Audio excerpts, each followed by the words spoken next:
ओम शांति। आज 28 मई 2025 मीठे बाबा की साकार वाणी। आज मीठे मीठे बाबा कहते हैं, मीठे बच्चे, हाँ जी बाबा, अभी ड्रामा का चक्र पूरा होता है। तुम्हें सीरखंड बनकर नई दुनिया में आना है। वहाँ सब सीरखंड है, यहाँ लून पानी है। तो बाबा यही हमको समझाने के लिए आते हैं संगम पर, कि संगम पर हम बच्चे संगम को समझें कि किस तरह से संगम पर परमात्मा आकर हर 5000 साल बाद में और हमको पूरा ड्रामा समझाते हैं। और पूरा ड्रामा कैसे होता है और शुरू यहाँ से होता है, तो यहाँ पूरा हुआ ड्रामा वहीं से शुरू होगा। फिक्स ड्रामा एक्यूरेट चलता है। अब यहाँ ईश्वरीय मेला है। ईश्वरीय मेला, तो ईश्वरीय माना ईश्वरीय, तो ईश्वर द्वारा चुने गए। ईश्वर वर्ता है, ईश्वरीय तो ईश्वर वर्ता है हमको, तो ईश्वर द्वारा चुने गए बच्चे। तो ईश्वर चुनता है संगम पर सारे ही हमारे, जो हमको चुनता है, माना ये नहीं है कि ईश्वर ने हमको बनाया है, माना ईश्वर आकर हमको ज्ञान रत्न देते हैं। उन्हीं ज्ञान से हम परमात्मा को याद करके और हम आत्मा का स्मरण करते हैं कि अपने जो 7 गुण 8 शक्तियाँ हैं उनको याद करते हैं। तो हमारे ईश्वर को याद करते करते हमारा जो आसुरी जो संस्कार हैं वे ख़त्म हो जाते हैं। तो वहाँ से हमारा जो पाठ शुरू होता है, मन बुद्धि संस्कार मर्ज हो जाते हैं, वह पाठ वापस शुरू होगा। तो यहाँ से शुरू होता है। तो यहाँ पे जो ऑटो मोड में जो गाड़ी डाली हुई थी, जैसे अलार्म में एक टाइम फिक्स कर देते हैं, तो ऐसे ऑटो मोड में वापस वो वहीं पे चालू हो जाती है। तो ये ऐसे रिपीट होता रहता है ड्रामा, हूबहू रिपीट होना उसको कहते हैं बाबा। तो ये जो यहाँ लून पानी है, माना यहाँ कलयुग है, तो लून पानी है, कलयुग है। तो यहाँ कलयुग में हम भय है, रावण है, बदले की भावना है, ईर्ष्या, राग, द्वेष, छल, कपट, ये सारी चीज़ें हैं। तो ये 5 तत्व के अंदर यही विकारी चीज़ें हैं। देह भान हमारा भरा हुआ है, रावण का भान, चिड़चिड़ापन है, क्रोध है, ईर्ष्या, सारे इसमें आ जाते हैं रावण में। तो ये लून पानी है। तो अब यहाँ से जैसे हम परमात्मा को याद करते हैं, तो परमात्मा को हम याद करेंगे तो उसमें जैसे कि एक हम देखते हैं ये लीलाएं जिसको बाबा बताते हैं कि महाभारत में भी बताया गया है कि जैसे परमात्मा, जैसे श्री कृष्ण कहते हैं कि हे अर्जुन मुझे याद कर। तो वहाँ पे ये भी कहते हैं कि पहला पाठ अर्जुन को समझाते हैं, कहते हैं हे अर्जुन ये ज्ञान प्राय लोप हो गया है। अर्जन करने वाला, अर्जुन यानी अर्जन करने वाला। अब अर्जुन ये ज्ञान प्राय लोप हो गया है, अब तुम इसको सुनो। मैंने सबसे पहले, श्री कृष्ण कहते हैं, मैंने सबसे पहले ये ज्ञान सूर्य को दिया, अब सूर्य ने ये ज्ञान मनु को दिया और मनु ने इक्ष्वाकु को दिया। अब सूर्य माना निराकार परमपिता परमात्मा, मनु ब्रह्मा बाबा, पहला मनुष्य मनु, तो आदि देव जिसको कहते हैं। और फिर उसके बाद में इक्ष्वाकु को दिया। इक्ष्वाकु यानी जो महाभारत में दिखाते हैं, महाभारत में नहीं रामायण में दिखाते हैं, इक्ष्वाकु वो होते हैं जो राजा दशरथ के जो दादा थे या परदादा थे, उनका नाम था, यानी उनके पूर्वज थे। इक्ष्वाकु थे दशरथ के पूर्वज। और दशरथ है हमारी 10 इंद्रियाँ, दशरथ का अर्थ 10 इंद्रियाँ। और 4 बेटे राम लक्ष्मण भरत शत्रुघ्न। योग या पहला आता है, जैसे राम लक्ष्मण भरत शत्रुघ्न, माना कि ज्ञान योग धारणा सेवा, ये चारों ही हमारे वो पाठ आते हैं। अब यहीं पे जैसे ही वो चारों जाते हैं जंगल में युद्ध करने, अब वहाँ पे युद्ध करने कहाँ जाते हैं? हमारे ही अंदर हमको अंतर्मुखता में जाना है और उन पाठ को खोज खोज के उन शत्रुओं को मारना है। तो वहाँ पे सुरपंखा होती है, वहाँ पे ताड़का होती है, ये वध होते हैं। तो ये सारे ही हमारे नीचे सूक्ष्म में विकार हैं। इनसे हमको जो हमारी पतित हो चुकी है, जो हमारी स्मृतियाँ, जो भूल गए हैं कि मैं आत्मा हूँ और अपने को देह समझ रहे हैं। देह समझना तो ये इस झूठ को सत्य समझना। तो इस झूठी दुनिया से परे होने के लिए ही हमको अंदर की लीलाओं को समझना होगा। तो इसी को समझाया है बाबा ने कि संगम पर आकर किस तरह से परमात्मा हमको ये बातें बताते हैं और समझाते हैं, और अपनी चेतना जो नीचे चली गई है उसको हम किस तरह से वापस जागृत करते हैं। तो चेतना जब हमारी जागृत हो जाती है तब हम संगम पर स्थिर हो जाते हैं, युद्ध में युधिष्ठिर, यानी एक जगह स्थिर होना। ये बाबा हमको समझाते हैं संगम पर आकर। प्रश्न में बाबा कहते हैं कि तुम त्रिनेत्री बच्चे किस नॉलेज को जानकर त्रिकालदर्शी बन गए हो? उत्तर में कहते हैं, अब त्रिनेत्री तो यही पाठ भी बाबा बताते हैं कि जो हमको दो आँखों से दिखता है तो वह सत्य नहीं है। तो तीसरे नेत्र से जब दिखता है तो उसी से हम शिव बाबा की मत पे चलते हैं। दो आँखें तो स्वार्थी होती है हर व्यक्ति की, और तीसरी आँख मिलती है निस्वार्थ परमात्मा द्वारा। अब जब मैं आत्मा निस्वार्थ परमात्मा को याद करूं तभी वह मिलेगी। स्वार्थवश तो इस दुनिया में कुछ भी नहीं मिलता है।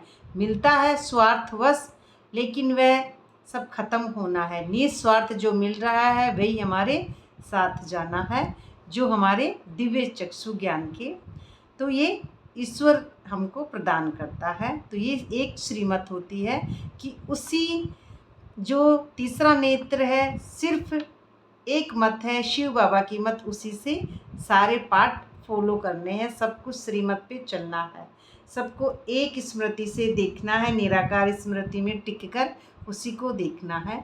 बाकी किसी के रोल को, किसी की कैरेक्टर को नहीं देखना। उत्तर में बाबा कहते हैं तुम्हें अभी सारे वर्ल्ड की हिस्ट्री ज्योग्राफी की नॉलेज मिलती है। सतयुग से लेकर कलयुग अंत तक की हिस्ट्री ज्योग्राफी तुम जानते हो। तुम्हें ज्ञान का तीसरा नेत्र मिला तो आत्मा एक शरीर छोड़ दूसरा लेती है। संस्कार आत्मा में है, तो संस्कार आत्मा में है, माना मन माइंड में संस्कार जाते रहते हैं। आत्माभिमानी स्थिति में हम संगम पर टिकते हैं और पूरे 84 का जो कल्प है उसमें हम चलते जाते हैं। तो 63 जन्मों में मन माइंड मैला होता जाता है, लेयर जमती जाती है अहंकार की। यहाँ आकर लेयर हम उतारते हैं तो आत्माभिमानी स्थिति में टिकते हैं। तो अब बाप कहते हैं बच्चे नाम रूप से न्यारा बनो। नाम रूप ये दे की दुनिया, ये जो झूठी दुनिया है उससे परे जाना, सारे तमो संस्कार रजो संस्कार खत्म करना, तो वहाँ से परे जाना। नाम रूप से भी प्यारा न्यारा रहना है। तो यानी प्यारा और न्यारा, यानी न्यारा और प्यारा, यानी इस दुनिया को, झूठी दुनिया को जो हम सच समझते थे वह हमें झूठ साबित हम कर दें, तो वो जब ही होगी जब ज्ञान का तीसरा नेत्र मिलेगा। तो अपने को आत्मा अशरीरी समझो और तभी हम अशरीरी होंगे। तभी बीच में हमारा जो पाठ है, रेखा है, वह बीच में जब रेखा आती है तो ये शरीर का भान नहीं रहता है। अशरीरी किस में होंगे? जब नई स्मृति मिलेगी। पुरानी स्मृतियों से अशरीरी हम नहीं हो सकते। हाँ, 15 मिनट के लिए, 1 घंटे के लिए, 2 घंटे के लिए शांति फीलिंग कर सकते हैं, लेकिन पूरा अशरीरी तो सूक्ष्म अवस्था से ही हम होते हैं। और हिस्ट्री ज्योग्राफी में भी बाबा कहते हैं, तो हिस्ट्री माना जो मेरा मानव जीवन है उसको परिवर्तन करना। मानव तो माँ आत्माभिमानी स्थिति में नव निर्माण करना, यानी सतयुग का निर्माण करेंगे।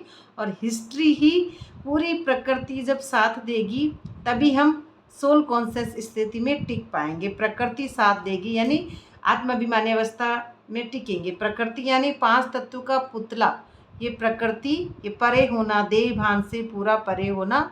तो ये जो हमारा, जो जिसको सच्चा समझ रहे हैं, कलयुगी बातें, उनसे परे होना। तो आत्माभिमानी स्थिति में टिकना, तभी हम हिस्ट्री ज्योग्राफी को समझ पाएंगे। तो ये झाड़ है, बाबा झाड़ दो तरह के बताते हैं। तो एक झाड़ तो होता है आत्माओं का, एक होता है मनुष्य आत्माओं का। तो जब हम मन के वश होते हैं तो झाड़ को समझते हैं कि सतयुग, त्रेता, द्वापर और कलयुग 4 अवस्थाएं हैं। लेकिन आत्माभिमानी स्थिति में जब होते हैं तो सिर्फ एक ही अवस्था बचती है, उसको कहेंगे जीवात्मा, माना आत्माभिमानी स्थिति। सिर्फ एक ज्ञान का तीसरा नेत्र, उसी में स्थिति टिकना, उसे कहेंगे कि जीव आत्माओं का झाड़, जिसको परम धाम में उल्टा झाड़ दिखाते हैं, वे वाली अवस्था। तो वो आत्मिक स्मृति वाली है। तो ये 2 तरह से झाड़ बताते हैं। जब हम कैरेक्टर वश होते हैं तो उससे समझेंगे, जब हम जीत जाएंगे कर्मेंद्रियों से तो हम आत्माभिमानी स्थिति से समझेंगे। और ये भी बाबा कहते हैं कि ब्रह्मा विष्णु शंकर को देखते हो तो लोग दिखलाते हैं कि शंकर के आँख खोलने से विनाश हो जाता है। तो जब हमारा ब्रह्मा द्वारा फाउंडेशन पड़ता है, ब्रह्मा बाबा द्वारा, तभी हमारा फाउंडेशन पड़ता है सतो प्रधान अवस्था का। तो उसी में हम जब टिके रहेंगे, फिर हमारा विनाश होता है। तो वो विनाश 2 आँखों से नहीं दिखता, फिर तीसरा नेत्र परमात्मा देते हैं। तो यहाँ पे ब्रह्मा का भी रोल ख़त्म हो गया, फिर शंकर का भी रोल ख़त्म हो गया, फिर क्या बचता है, फिर विष्णु का रोल बचता है।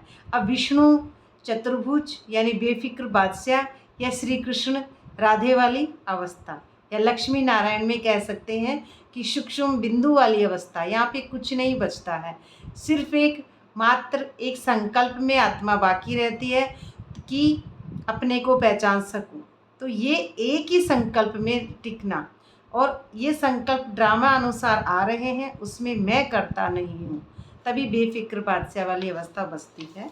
तभी बाबा कहते हैं इन दोनों का फिर पाठ खत्म हो जाता है, और विष्णु का या श्री कृष्ण का जो कहते हैं वह अवस्था बचती है। तो ये पालना का जो स्थापना का जो पाठ है, तो इसमें भी जैसे यही कहते हैं कि ब्रह्मा सो विष्णु, तो फिर ब्रह्मा बनेंगे, जैसे ब्रह्मा बाबा वाली अवस्था, फिर ही विष्णु बनते हैं, और विष्णु सो ब्रह्मा, और फिर वापस उसी ड्रामे को 5000 साल में फिर विष्णु सो ब्रह्मा बनते हैं। तो वास्तव में शिव का तो बहुत पाठ है, पढ़ाते हैं। और ये बाबा ये बात भी कहते हैं कि हम खुद ही सज़ा भोगते हैं, मैं किसको नहीं देता हूँ। हम हमारे कर्मों की सज़ा खुद ही भोगते हैं। हम आत्माएं पतित बन रही हैं तो खुद ही अपने आप को सुधारेंगे भी हम। तो इसमें बाबा करता है ही नहीं, बाबा के शरीर है ही नहीं, तो बाबा हमको दुख नहीं देते हैं। लेकिन हम पहले सोचते थे कि परमात्मा आपने मेरे साथ ऐसा क्यों किया, परमात्मा आपने मेरे साथ ऐसा क्यों किया, क्योंकि मेरा माना हम अपने आप को शरीर समझते थे। लेकिन आत्मा कभी परमात्मा, तो दोनों अलग हैं। तो परमात्मा दुख नहीं देता है हमको, लेकिन हम कैरेक्टर वश कर्मेंद्रिय वश होते हैं तो समझते हैं। तो यही बात है कि तुम दोनों अलग है, परमात्मा किसी को दुख नहीं देता है। तो तुम बच्चों को सुख देने वाला, तुम मेरी महिमा करते हो, और यही हम परमात्मा को महिमा करते हैं। तो बाबा आकर दुख हरो, ऐसे ही जैसे द्रौपदी का दुख हरते हैं, श्री कृष्ण उसको चीरहरण में मदद करते हैं, 21 साड़ियाँ देते हैं। दुशासन यानी 2 शासन, द्वैत जब हमारे अंदर होता है तब कई प्रकार के शासन चलते रहते हैं हमारे मन के वश। मन के वश जब रहते हैं कई प्रकार के शासन हैं, तो हम दुखी होते हैं तो परमात्मा को पुकारते हैं। तो हम ऐसे ही हम सभी आत्मा परमात्मा को याद करती है। और ये मेला है, तो इस मेले में ही हमारी अवस्था आत्माभिमानी अवस्था बनती है, और दुनियावी जो आसुरी मेले हैं उनमें घटती है। और दुनियावी मेले कि मनुष्य जो और मेलों को समझते हैं ना, तो वो मेले हमको बर्बाद करते हैं। उन मेलों में कुछ खाएंगे, कुछ पतितपन के संस्कार भी आएंगे। उन मेलों में कई चीज़ें जैसे देखा जाए तो खाने पीने की, खिलौनों की जो बाहर दृष्टि जा रही है अलग अलग, हम हमारे मन के वश चुनते हैं। झूले झूलेंगे, झूला होता है अतीन्द्रिय सुख का, लेकिन समझेंगे वहाँ सुख मिल रहा है। और उसी झूले में, उसी संगम पर हम उस स्थिति को आत्मिक स्मृति से समझेंगे तो झूला ये अतीन्द्रिय सुख का झूला, और जो हमारा मेला है वो सुधरने का मेला है, अब परिवर्तन करने का मेला है कि धारणाएं या सुधारनाएं। तो हमको जितनी हम धारणाओं पे चलेंगे, श्रीमत पे चलेंगे, अपने आप को सुधारते जाएंगे। तो ये ड्रामा में भी लीला है। और ये भी कहते हैं बाबा कि हम स्वदर्शन चक्रधारी हैं। तो जब हम स्वदर्शन चक्रधारी की अवस्था पे पहुंचते हैं तभी हम समझते हैं कि मैं आत्मा हूँ। और यही साक्षात्कार है जब अंदर से हमारी स्मृतियाँ तमोप्रधान पूरी ख़त्म हो जाती हैं। तो यही साक्षात्कार होता है कि हर समय ड्रामा मेरी बुद्धि में है, हर समय ड्रामा मेरी बुद्धि में है, और मैं ड्रामा को उपराम स्थिति से देखती हूँ। मैं आत्मा उपराम हूँ, उपराम स्थिति से ड्रामा को न्यारा और प्यारा होके देखती हूँ। ये जो ड्रामा नीचे चल रहा है ये एक झूठी दुनिया है, ये झूठी दुनिया है, और मैं एक सत्य स्वरूप आत्मा हूँ। इस तरह से मैं इस ड्रामे को उपराम स्थिति से जब देखती हूँ तो साक्षीपन की सीट पे बैठती हूँ। अब यहीं से मैं आत्मा स्वयं का दर्शन करती हूँ। तो अब यही समझना है कि ये सब भी और दुनियावी आत्मा भाई है, और इन सब आत्मा भाई को मैं उसी दृष्टि से देखूं, सतो प्रधान दृष्टि से। जो साक्षी दृष्टा की सीट है वही मेरे भाई या बहन सभी को, मैं यहाँ पे बहन और भाई भी नहीं है, यहाँ पे सिर्फ एक सोल है। बहन भाई में भी अंतर आ रहा है। अब सोल है तो उसकी सोल को देखेगी, उसके कैरेक्टर को नहीं देखेगी, सिर्फ उसका सोल, उसका कौन सा कैसा कुछ भी पार्ट है वह आत्माभिमानी स्थिति में नहीं देखते हैं।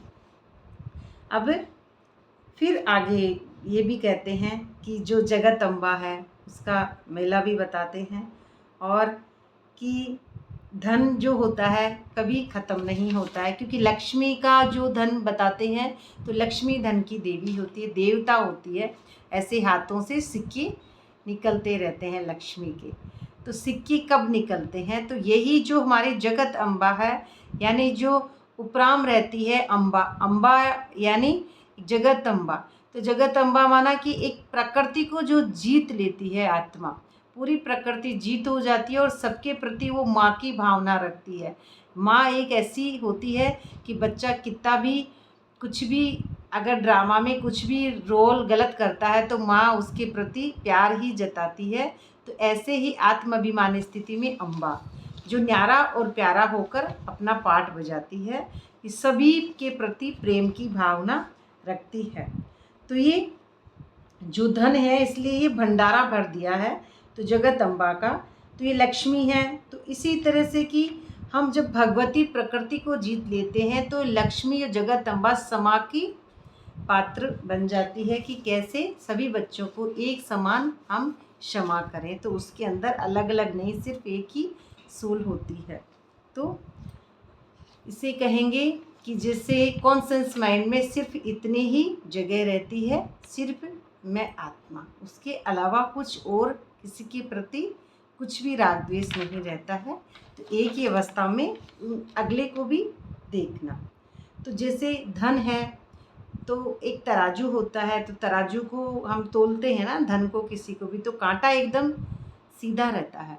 तो इधर चाहिए पत्थर है और इधर चाहिए वजन है, या फिर इधर सोना है चांदी है, इधर 1 किलो या जो भी वाट है, दोनों को बराबर तोलेंगे, कांटा एकदम सीधा रहेगा। तो इस तरह से कांटा कभी किसी के साथ भेदभाव नहीं करता है। सत्य निराकार परमात्मा और सत्य आत्मा किसी के साथ भेदभाव नहीं करते हैं। तो सबको एक समान दृष्टि से देखना। तराजू के अंदर दोनों पलड़ों में चाहे कुछ भी हो, तराजू को उनसे सामान से कोई लेना देना नहीं है। ऐसे ही आत्माभिमानी स्थिति में आत्मा को भी कोई किसी से लेना देना नहीं है। देह और देह के संकल्प भी मेरे नहीं है। ये वचन, ये कर्म, ये चाल चलन सब कुछ परमात्मा ने दिए हैं। तो ये स्मृति से हम उसको सोचेंगे, तभी मैं जगत अम्बा कहलाने के हम लायक बनेंगे, जो माताओं को बाबा ने पाठ दिया है। तो इसी अवस्था को जो जननी होती है, जो धरती भी माता जैसे जिसको बोलेंगे, तो ये हकीकत में जगत अम्बा का जो पाठ है वह हमारी माता से ही शुरू होता है, क्योंकि हमारी शक्तियाँ जब बॉटम में जा चुकी है, राम और सीता दोनों दूर हो चुके हैं, जब वह दोनों आपस में आकर वापस मिलते हैं, तब वह एक आत्माभिमानी स्थिति बनती है। और उसी में वो दोनों का मिलन है, वही परमात्मा और प्यार का सच्चा मिलन संगम का है। और वो सच्चा मिलन आत्मा और परमात्मा का जो सच्चा संगम है, वही एक बीच वाली वर्तमान अवस्था है। और बीच में वर्तमान अवस्था न भूतकाल का सोचना और न ही आगे आने वाले भविष्य के बारे में सोचना, क्योंकि आत्मा एक ही स्थिति में स्थित रहती है, पिछला और अगला दोनों ही नहीं सोचती है। तो एक अवस्था में स्थित रहना, यही है त्रिकालदर्शी या त्रिनेत्री का पाठ, आत्माभिमानी स्थिति का पाठ, जो बाबा आज समझा रहे हैं।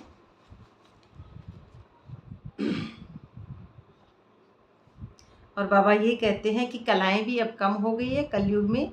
पहले 24 कैरेट ऐसे सोना होता था, अब 9 कला है, यानी अब कुछ भी नहीं है। और शिव बाबा को याद करने के लिए सवेरे हमको जल्दी, हम सोएंगे तो जल्दी उठेंगे, 3 से 5 का आज जो टाइम दिया है, तो जितना हम अच्छा मौसम सुबह जितना परमात्मा को याद करने के लिए हम चुनते हैं, उतना ही हमारा अच्छा अनुभव होता है। और उसी अनुभव से हम निरंतर आत्माभिमानी स्थिति में टिकते हैं।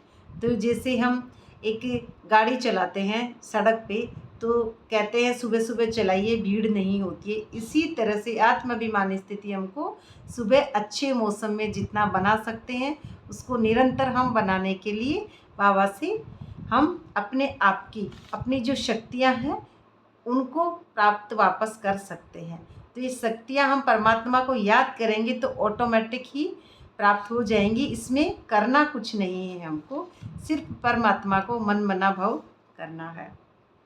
तो ये ऐसी वैराग्य की जो स्मृति है हमारी, तो ये वैराग्य जब आएगा तो ये हमारे अंदर में वैराग्य आएगा।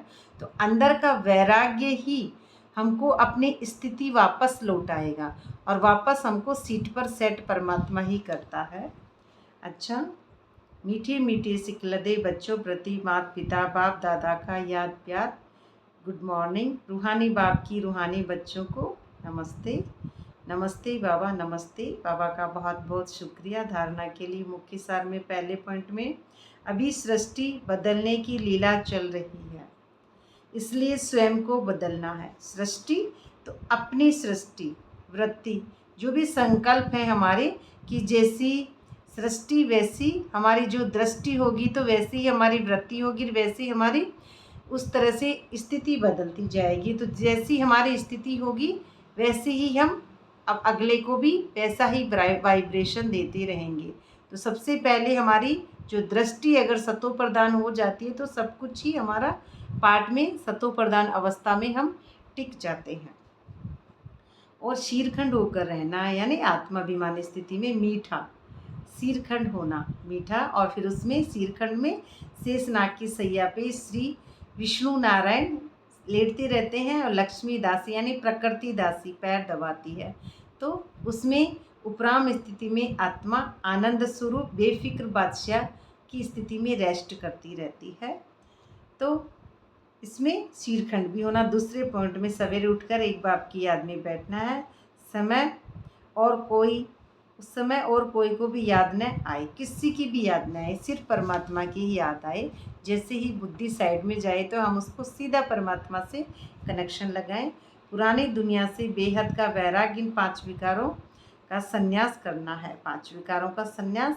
तो जब 5 विकारों का हम संन्यास कर लेंगे, 5 विकारों पर जीत पा लेंगे, तो काम क्रोध लोभ मोह अहंकार, तो ये ही 5 विकार हैं। और ये ही 5 नाग हैं जिन पर शेष नाग पर विष्णु रेस्ट कर रहे हैं। तो यही 5 विकार हैं जिनको दिखाते हैं फोटो में कि वो किस तरह से रेस्ट करते हैं। तो यही उनकी छाया बन जाती है आत्माभिमानी स्थिति में, कि परमात्मा का हाथ आत्मा पर सदा रहता है, और यह इसको कंबाइंड स्वरूप में भी परमात्मा का छाया हो जाती है। हमेशा परमात्मा जिसके साथ रहता है, कभी उसको नहीं छोड़ता है, तो ऐसी आत्माभिमानी स्थिति हमारी बनती है। वरदान में बाबा कहते हैं कि बेहद की स्थिति में स्थित रहे, बेहद में, यहाँ 5 तत्व की बात नहीं है, बेहद में, परम अवस्था में, बेहद की स्थिति में स्थित रहे, सेवा से लगाव से न्यारे और प्यारे विश्व सेवाधारी भव।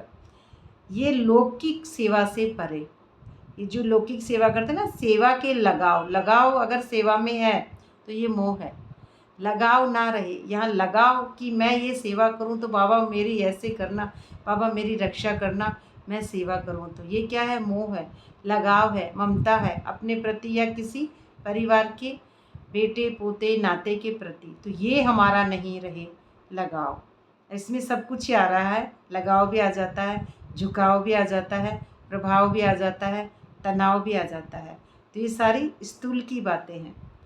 तो यहाँ पे हमको बनना है प्यारे विश्व सेवाधारी भव, साक्षी दृष्टा की सीट। तो विश्व जब ही प्यारे हम विश्व के बनेंगे जब इन सीटों को, पूरी कर्मेंद्रियों को छोड़ेंगे और ये पूरा देहभान रावण खत्म करेंगे तब।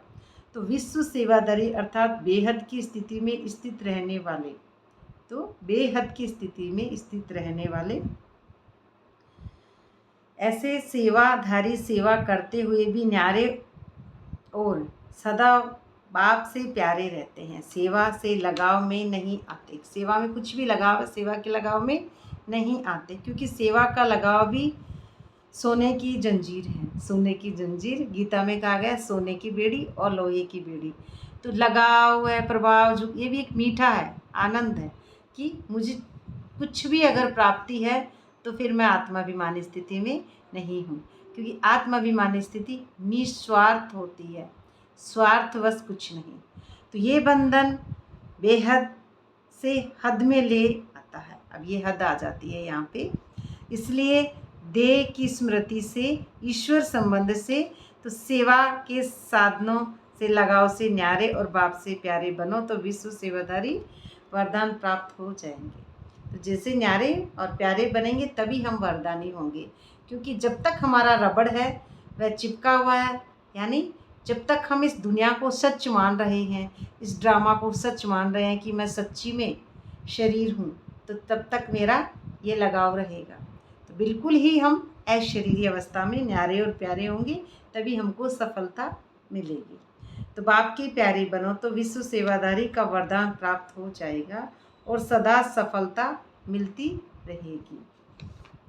स्लोगन में बाबा कहते हैं, व्यर्थ संकल्पों को 1 सेकंड में स्टॉप करने की रिहर्सल करो। रिहर्सल करेंगे, जितना अभ्यास करेंगे हम व्यर्थ बातों में, व्यर्थ समय गंवाना, अपने परिवार को, अपना जितना टच में रखेंगे, जितना हम टच रहेंगे किसी भी चीज़ से, तो हम बेहद को टच नहीं करते। इसीलिए हम हद से जितने छूटेंगे, न्यारे और प्यारे बनेंगे, जितने इन पतित रोल को हम छोड़ेंगे उतने ही हम बेहद में जाएंगे।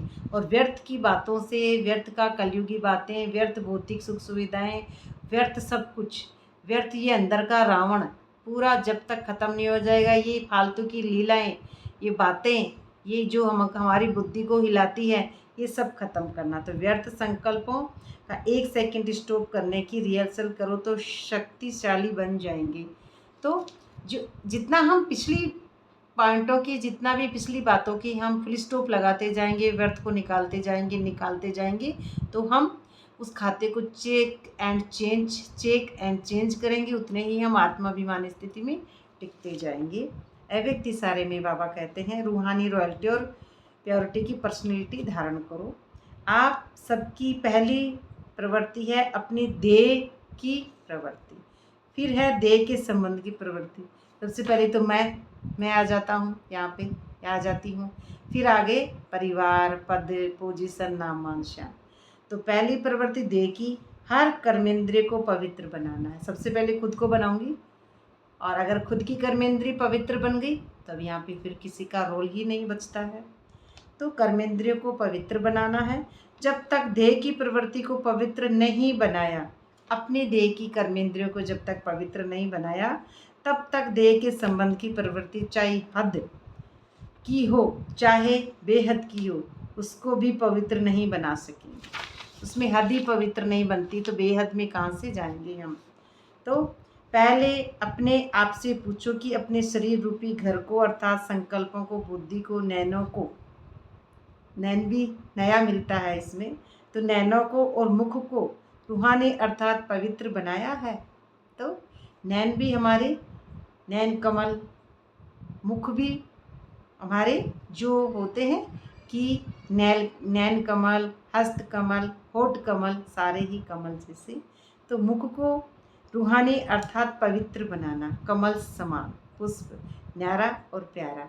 जो हमारे कैरेक्टरवश, कर्मेंद्रियवश जो हमारे मुख से कैसे भी शब्द निकले तो अच्छे शब्द निकले कि संकल्पों में हमारे अगर कोई विकार नहीं बचता है तो सारे शब्द हमारे अच्छे ही निकलते हैं आत्मिक स्मृति में। तो ऐसी पवित्र आत्माएं ही महान होती है, और ऐसी पवित्र आत्माएं ही महान होती हैं जो इस अंदर के पतितपन को, इस पुराने संस्कार को, इस झूठी दुनिया को, पतित व्यर्थ संकल्पों से परे हो जाए, एकदम न्यारा और प्यारा हो जाए, कमल पुष्प समान हो जाए, तो उसे ही कहेंगे कि हमारा ओरा या वायुमंडल सतो प्रदान होना। तो उसी अवस्था में बाबा उस आत्मा को महान आत्मा कहते हैं। अच्छा, ओम शांति। बाबा का बहुत बहुत शुक्रिया।